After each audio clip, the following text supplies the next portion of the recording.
Welcome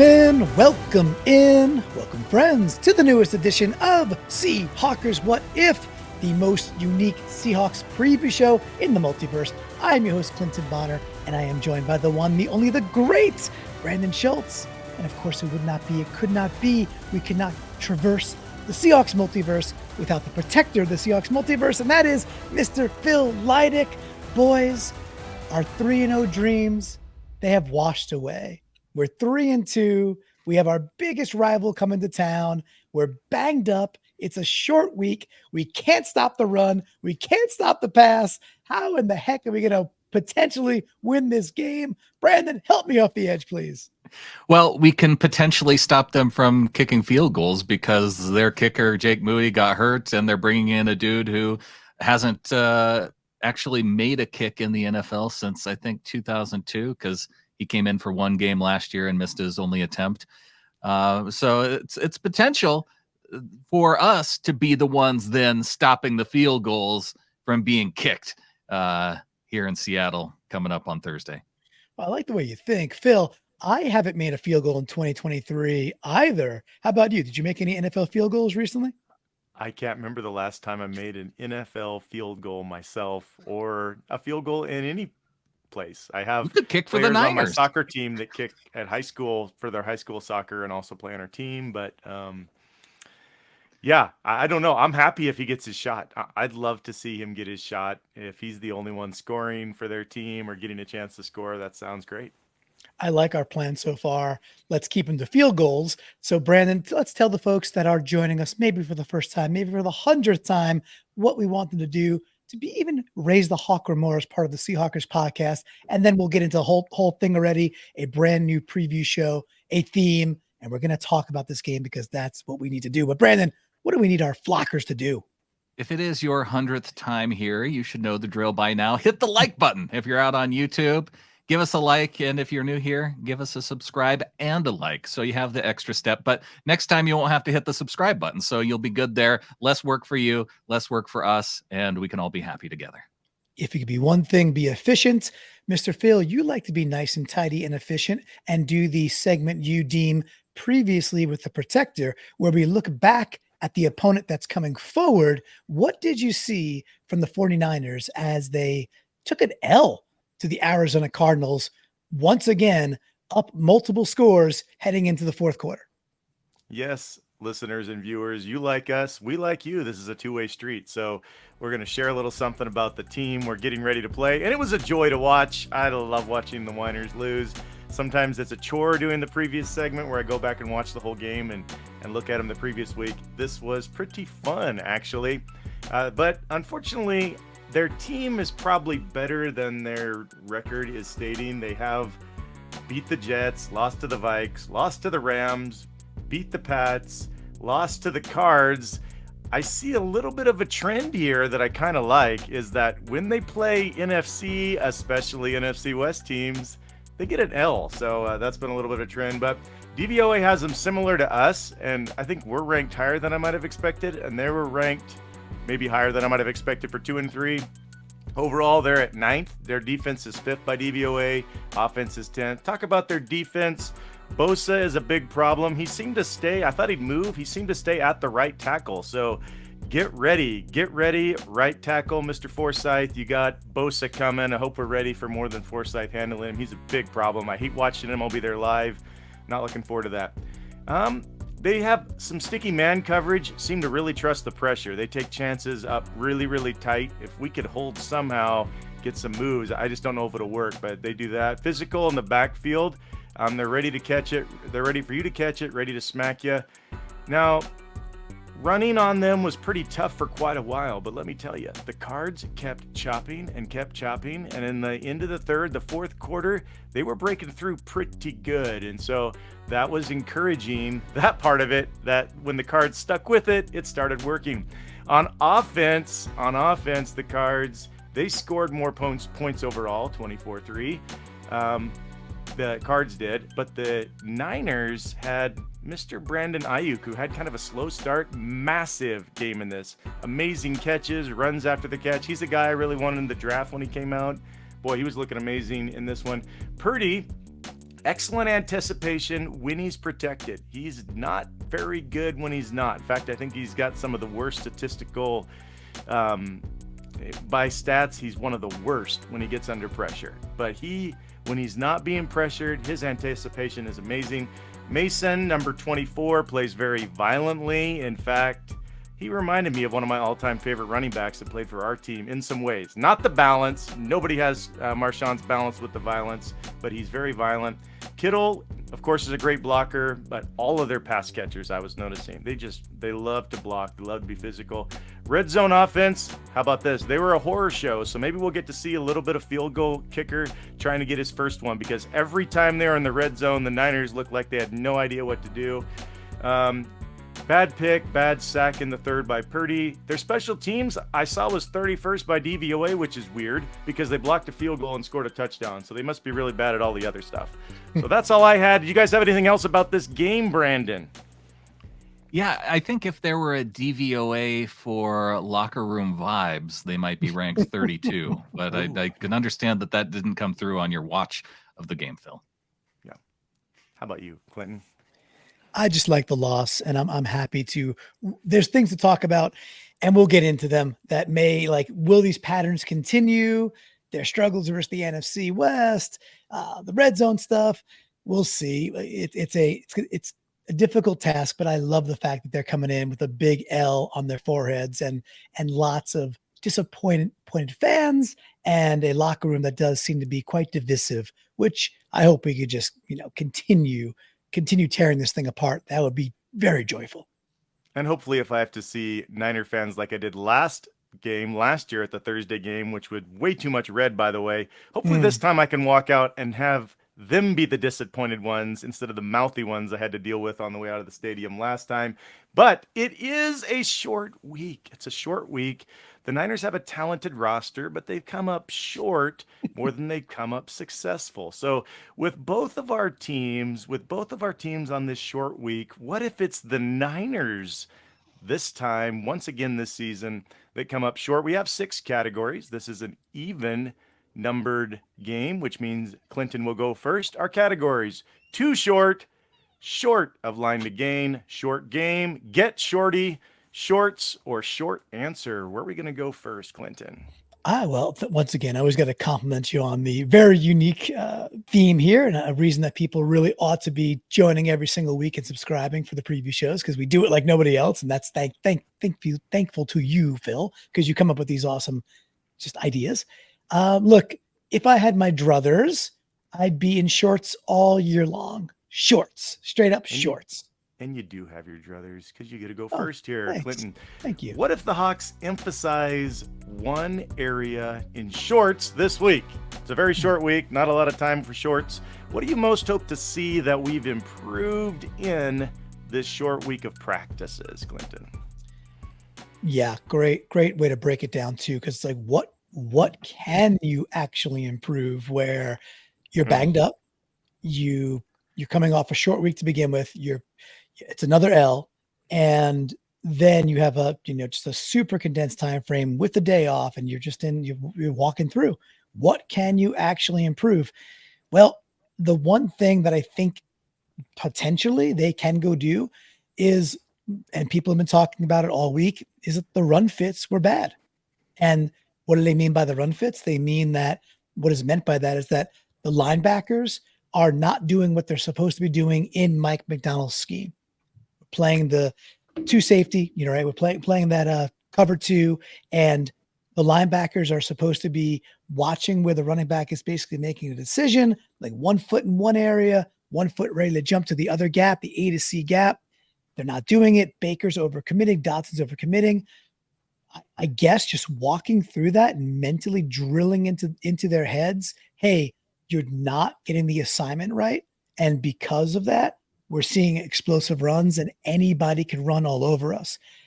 That is something I think you can mentally go over, watch film, do those things in shorts, and still hopefully see an incremental impact. That would be great if we can see that impact, Phil. So short answer, I think, there for shorts. Great call out, because We wear shorts all the time in soccer, but high school soccer coach, we do little walkthroughs, and it doesn't take a lot of time to get the defensive and the midfielders back to remember their assignments. You can just walk out there and say, hey, if they're here, we're here, and how to move. So good call out on that. Brandon, how about you? What do you hope to see improved in this short week? Even though it is a short week, there is always time to practice tackling. And yes, if you are, whether or not you're getting to the hole and being there, it doesn't matter if you cannot wrap them up and tackle. And we had been on this really good trajectory of sloppy tackling down to good tackling. And then it just all went out the window against the Giants. They missed, I think, 11 tackles. That's not going to work if in a game where you're playing the San Francisco 49ers, a team that loves to break tackles, if you can't wrap them up and bring them down, then it's going to be a really long day. So I hope that they are emphasizing tackling this week. Okay. Emphasize some tackles. It looks like shorts are off the board if my pen works, and it does, so it's gone. It does. Look at that. Brandon, you go next. Great movie based off of a great Elmore Leonard novel, Get Shorty. Get Shorty. Brandon, what if the Hawks can hold one player to a game far short of what those outside might expect? Would you prefer that to be a Brock Purdy bad game or a Jordan Mason bad game? You get to go first. Oh, you get to make them one-dimensional. Which one dimension would you prefer to take? I think I would prefer that they shut the run game down and Jordan Mason, just because it's something that, from what we've seen over these last couple of weeks, them struggle with. If they can go ahead and limit the running back and then Jordan Mason, because I feel like they don't have much behind Mason apart from handing off to Debo.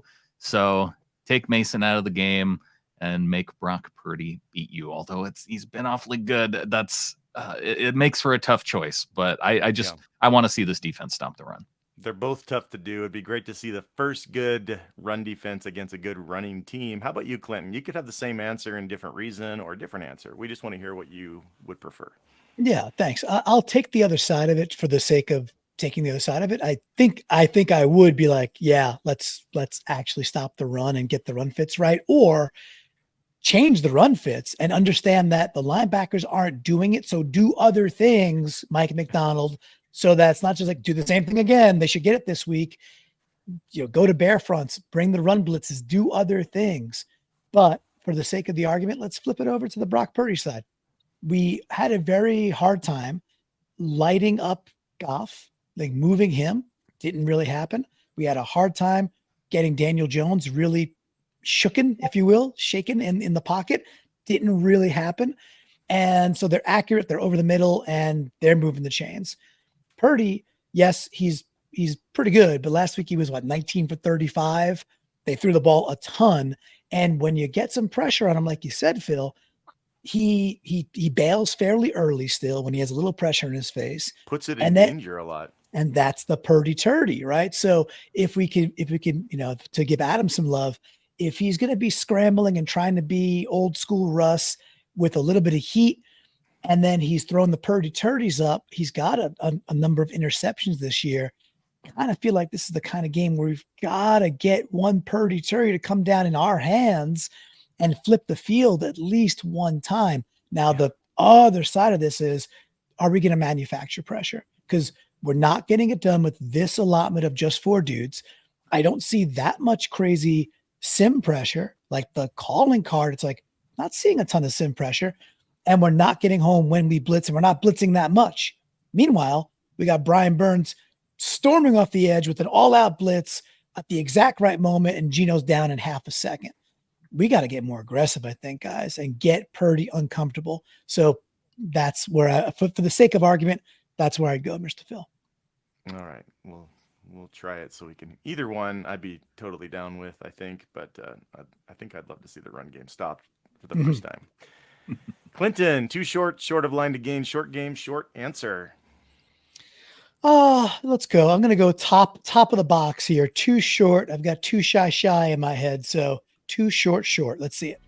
Okay. We've all been wondering, what if Grubb's patience in the run game is again too short? How should Coach Mike respond if Grubb has short patience for the run game, Clinton? Take the playbook. I mean, He's got to. You really want him to go that far? Yeah. Well, it just cannot be another press conference where he's just like, yeah, we got to run the ball more. It's like, yeah, we got to run the ball more.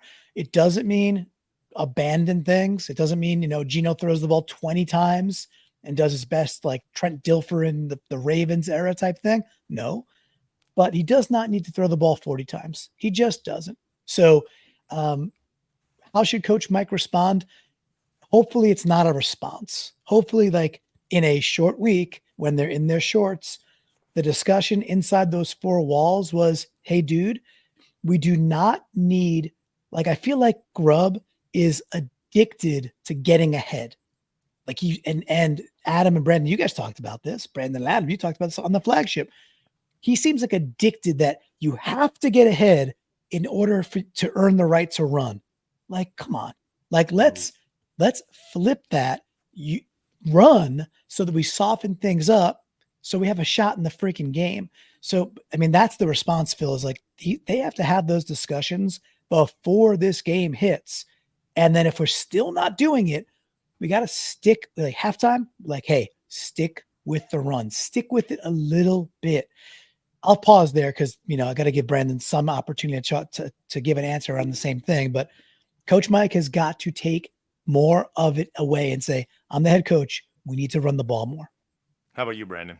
Yeah, I look at this like a Coach Mike problem and less of a Ryan Grubb problem, because when I hear Coach Mike emphasize that he wants the team to start fast, I think that is something that's being interpreted by Ryan Grubb is that to start fast, you need to throw.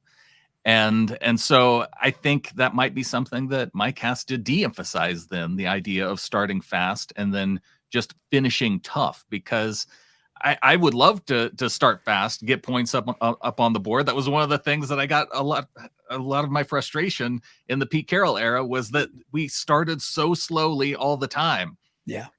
I think that you have the ability to start fast with also running the ball, but Mike may just have to de-emphasize that idea then, I think, to get things back on track.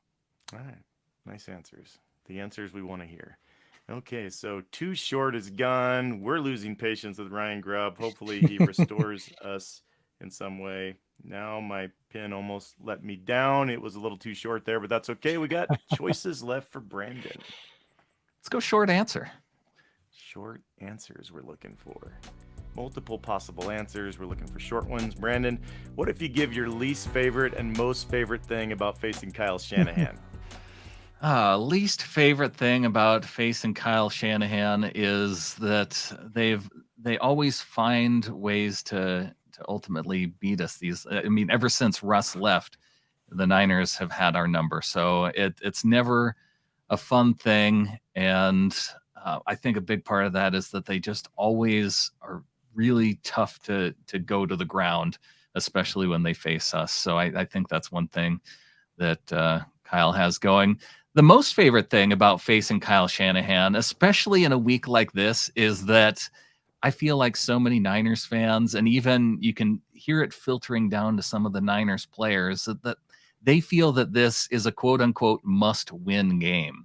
And I can understand why they feel that way, being where they are within the division, but you can hear this discordance within the locker room of players having that feeling like they really need to go out and win this game, and Kyle saying, well, it's not a must-win game because we're still playing tomorrow, whether or not we win or lose this game. So it's that division within the locker room coming together at this particular time that I think that we have an opportunity to really add to it by getting a win here against the Niners. An interesting thing, Clinton. I wanted to make sure I spelled Kyle's name properly, so I looked up Shanahan, and not even in the first 20 picks that showed up was it a picture of Kyle. All Mike's. It's still his dad. I mean, he still hasn't won the big one. So well, if any Niner fans are listening, just remember you got the lesser Shanahan to this point. But Clinton, what's your least and most favorite thing about facing him? Yeah, my least favorite thing is that sans his red zone issues this year right now, which I don't trust our red zone defense. Detroit shredded us. The Giants didn't have too many problems when they got down there. I think Detroit was 5 for 5 with those being touchdowns. So I don't trust, the numbers there. The thing I hate about it is even with their red zone woes, they're still like one of the best yards per play team in the league. And Yeah. Shanahan knows how to scheme. He's not a great coach, but he knows how to scheme. And if he's looking at the film that we're putting on tape, he will run the rock, I think, more with Jordan Mason, but he also will abuse what is showing out to be a weak point is inexperienced and not gelling linebacker crew. So those soft things where it's Ayuk or it's Kittle or it's Juwan Jennings or even Juszczyk, where they're getting in between the spaces where we're not doing enough drop coverage and they pick us apart over the middle. We've seen it before, right? It's like we've seen it for the last couple of years in the Carroll regime, and the last 2 weeks have not given us a lot of confidence that we could just on a short week change habits and with a depleted defensive line again. So that's the part I hate, Phil. He's a good schemer. He's a no dummy. He's going to look at that film and go, yeah, I know exactly where I can attack them. And I do not trust our red zone defense the last 2 games either to hold up for field goals. Where I love facing him is that he has some amazing level of hubris. It's never his fault. He's down 10 points all the time. Never his fault. He's down huge up huge in the Super Bowl, up by 10 points in fourth quarters. It's never his fault. It's always somebody else's. And I think he thinks that others agree. He thinks others agree with him. Well, that too. And I think he thinks that he could do more with Brock Purdy than the average bear can do with what is a fairly average to above average quarterback that has a ton of weapons around him. So he's just cocky. He's super cocky. He will tin cup this thing if you give him the chance to. Mm-hmm. Now we got to execute, but he will tin cup this thing. He's proven it before. And I love that about him. Keep doing it, Mike. He's one of the best play designers. Kyle. I said Mike too. That was great. Keep doing it, Kyle. He's one of the best play designers I've ever seen. Like, he's a master at not only designing, but getting his players to have full confidence in how to execute. But boy, he can choke it in the end of the game. And that's what we need to get to. We haven't really got to that lately. So yeah, I would sure like to give him a chance to give us one. Same. Short answer. We have 2 left. Short of line to gain and short game. Okay. My short game is terrible. So short of line to gain. Here we go. What if the game comes down to short yardage situations? Who are you counting on and who do you fear in this matchup, Clinton? Oh boy. Who are we counting on? Well, my mind is going to that we still won't have Byron Murphy, and that hurts. That really hurts. Look, I'm going to flip it to the other side. If this is short yardage situation, then the part of our offensive line that is better than the pass blocking is the run blocking. We do have some body movers and DVOA ranks and everything else. We're actually an okay, fairly middle of the ground, in the middle of the road, run blocking offensive line. So let's lay the chips where they can be laid, and then pair that, mind you, with putting the ball in the hands of our most dynamic player, who is Ken Walker, and put those 2 things together and bet on it. If you lose with that, so be it. But put the freaking chips where they belong. Who do I fear, man? I still, for me, you said it earlier about Mason. I just think he's really good, and I think he hits the hole extremely hard. I don't think, from what we've seen, we have a very good shot at holding him below a significant amount of yardage. Call that 70 plus, 80 plus. And if it's 3rd and 1, 3rd and 2 situations, my confidence is not there. So I just fear that he will get the yardage when needed, and we don't have the horses right now to make the big plays. Brandon, get your fear out of the way first this time, please, because I was getting really discouraged. I'd like to end with your Yes. positive one. Let's get the fear Good one, idea. Brandon. All right. Well, offensively, in terms of guys that I fear on short yardage plays, it'd have to be George Kittle and our linebackers, because I think that he has the ability to really mismatch up against what we have there. On defense, if we're in short yardage situations with our offense and we're looking at potentially running in short yardage situations, Hufanga, he is dealing with a wrist injury, but he did participate fully in practice. But he's back after an injured year last year, and I feel like he's just one of those mess up the play type guys on defense that always seems to show up. Guys that I'm counting on, though, I'm going back to DK Metcalf. After having a fumble last game, it is his time then to be that short yardage guy and be the mismatch against the 49ers defense, to where he can pick those up, because I do feel like they're going to be a little bit scared of getting beat by him deep.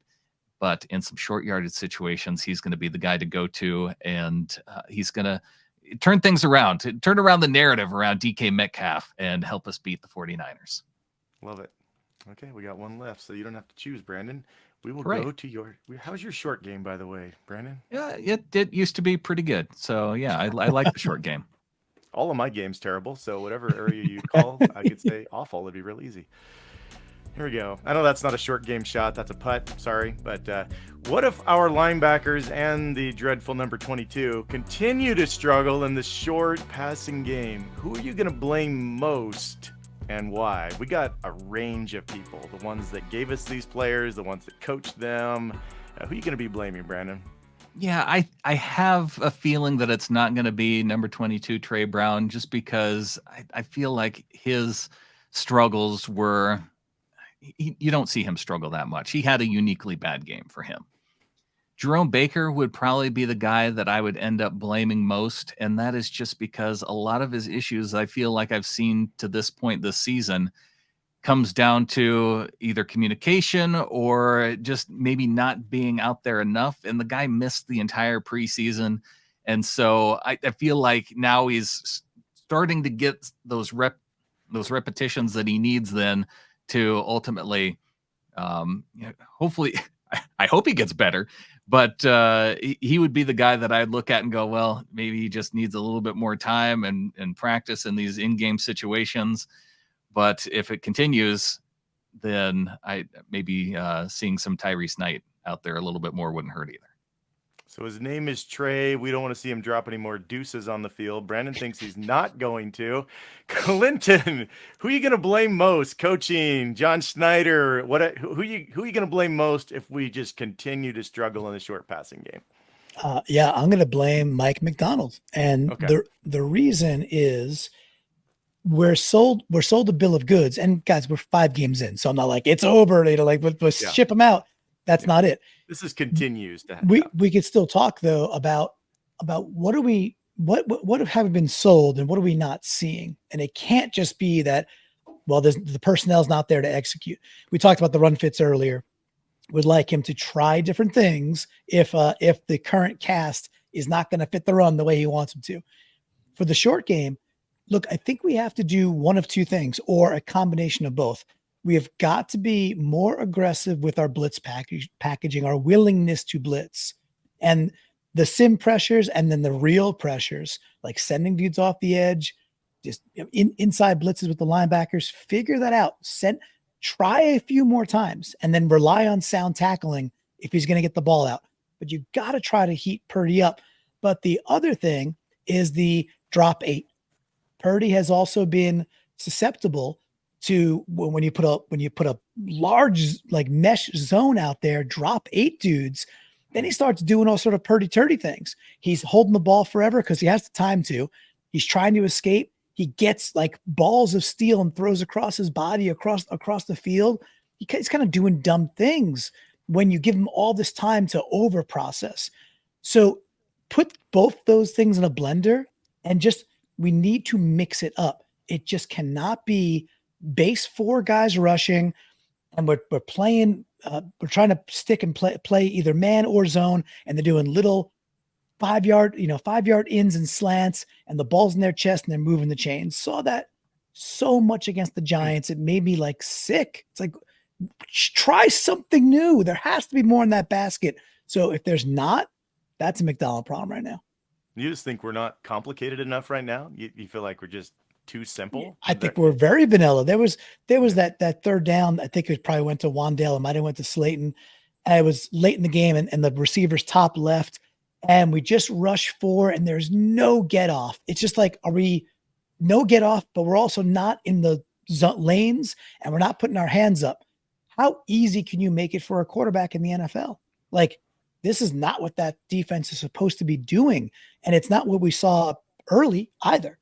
So just mix it up more, have some more passion to go for it. And if you get burnt, so be it.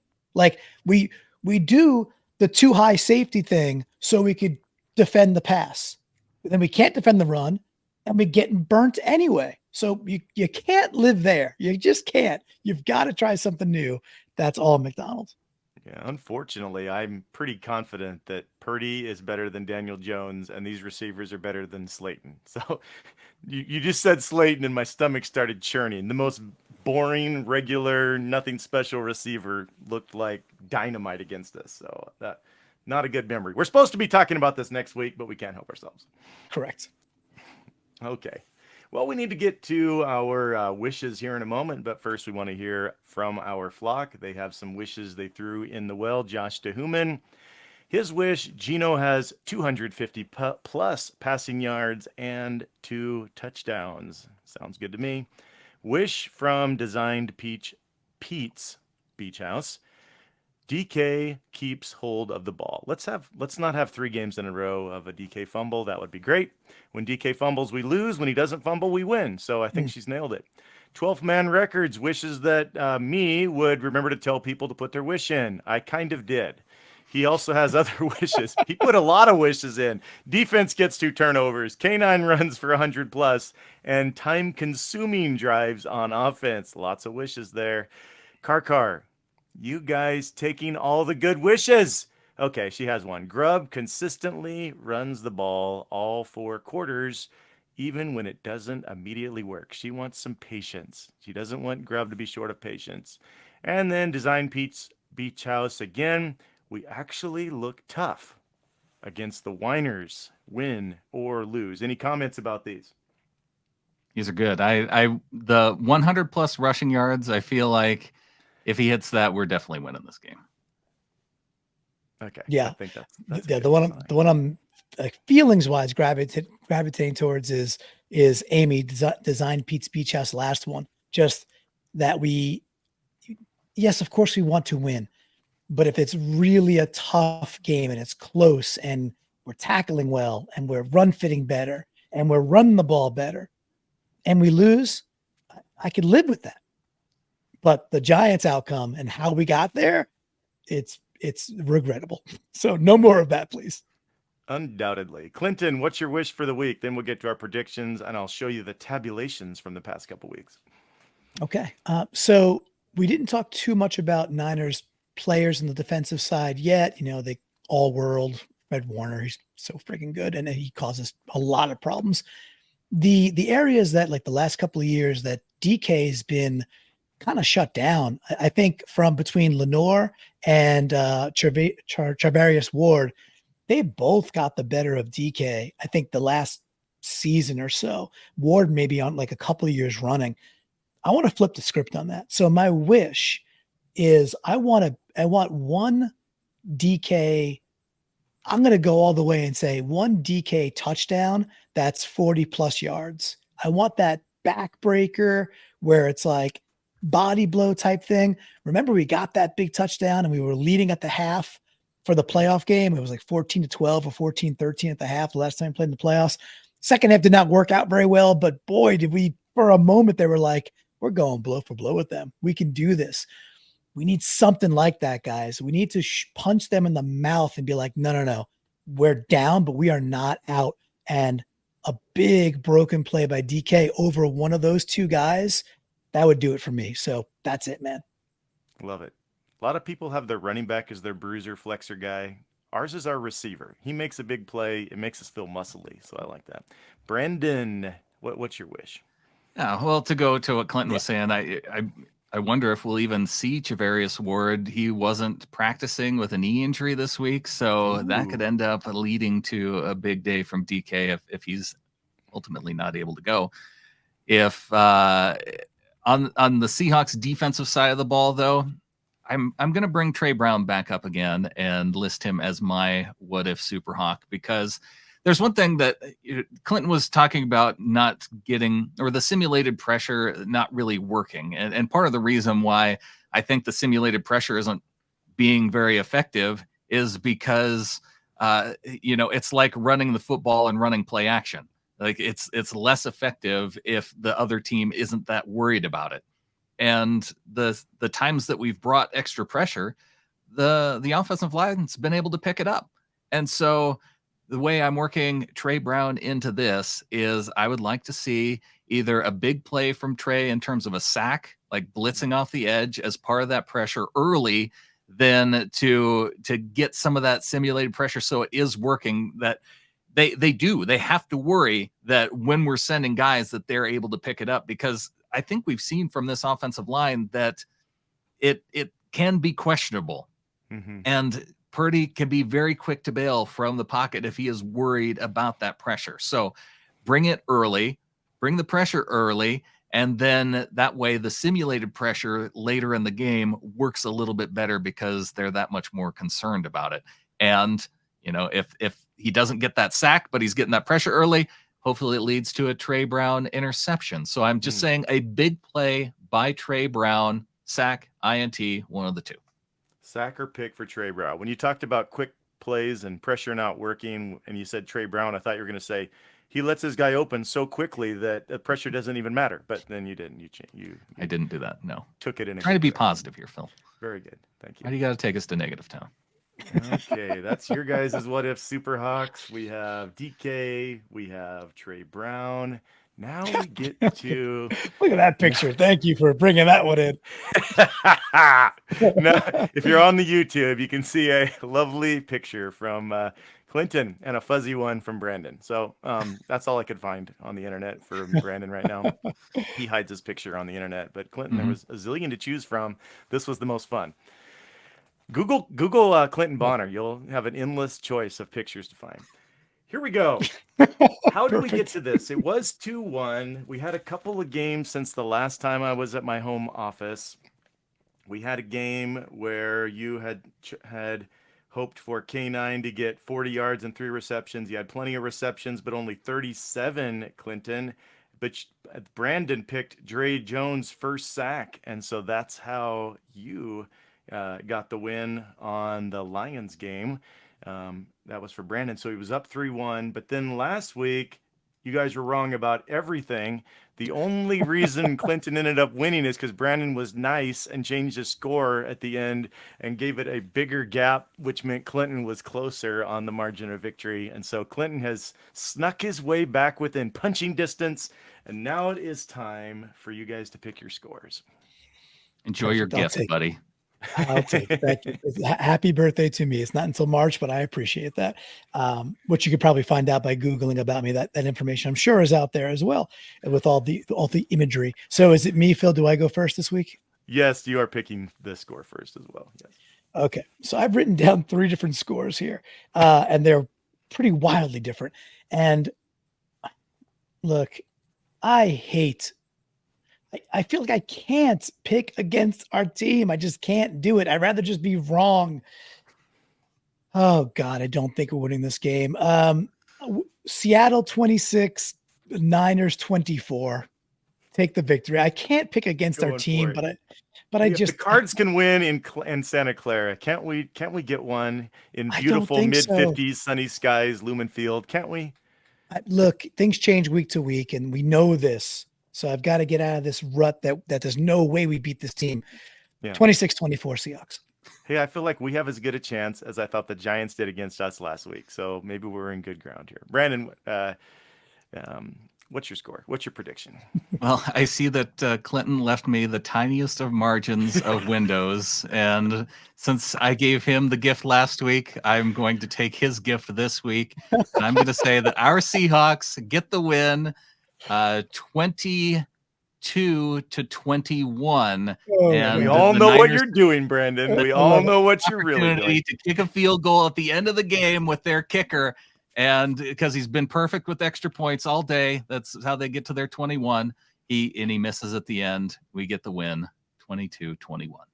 I like it because we win 22-21 because we're down 2 scores and Coach Mike does the right thing when we get a touchdown and goes for 2, and then we get another chance and we win by using math.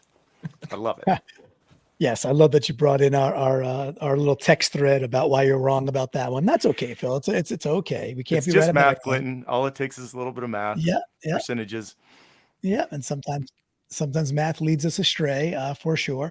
With that, Brandon, I will say hat tip to you. You know, you did it. I left the door ajar. You walked right in. And yeah, if I had half a brain, I would have just made it a 1 point victory, seeing as I don't think we win this game. But guys, I will say this.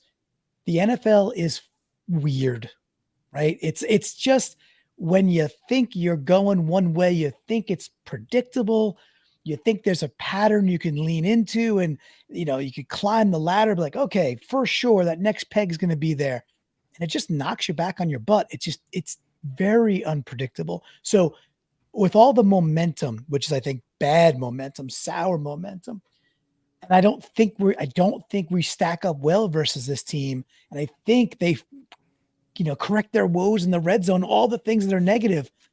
All that said, Brandon, we could just zag the other way, and it could be a beautiful Thursday night where we just smack them. It's definitely in the realm of possibilities, man.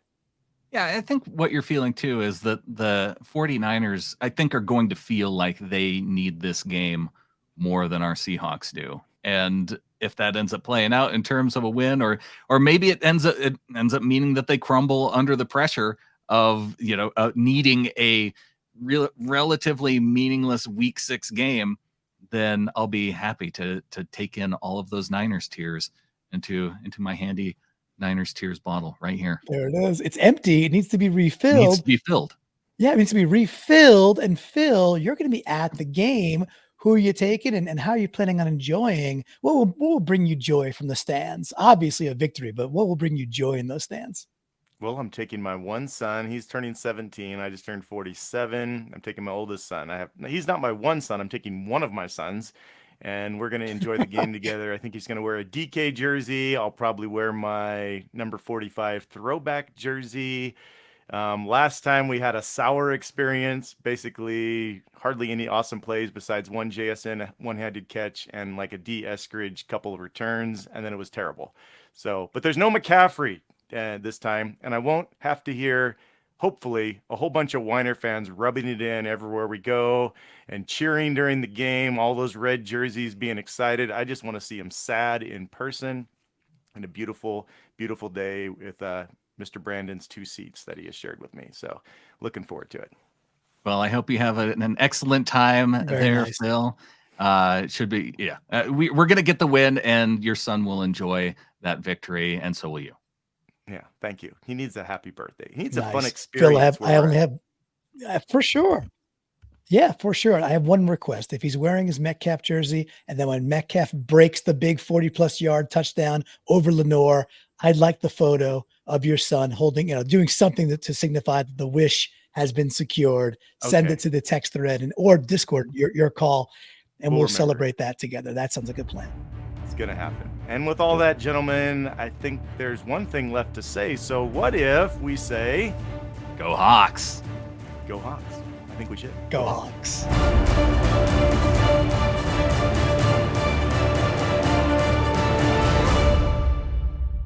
Go Hawks. Go Hawks.